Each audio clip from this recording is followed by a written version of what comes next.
India అంతటా వేల మంది ప్రయాణికులు ఎయిర్పోర్ట్లో గంటల కొద్దీ ఇరుక్కుపోయిన పరిస్థితి.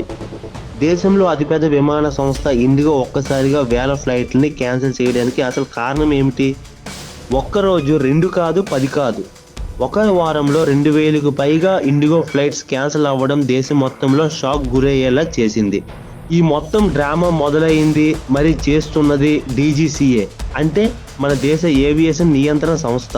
కొత్తగా తీసుకువచ్చిన పైలట్ డ్యూటీస్ మరియు రెస్ట్ టైం రూల్స్ వలన ఇవన్నీ జరుగుతున్నాయి. పూర్వం పైలట్స్ ఎక్కువ గంటలు ఫ్లై చేయగలిగేవారు.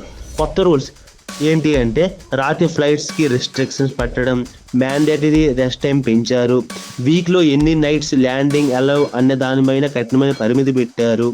ఈ రూల్స్ అనేవి అమలు కావడంతో ఇండిగోకి ఉన్న రోస్టర్ ప్లాన్ మొత్తం గందరగోళమైంది. మరి డీజీసీఏ పెట్టిన కొత్త రూల్స్ గురించి మీరేమనుకుంటున్నారో కామెంట్లు తెలియజేయండి.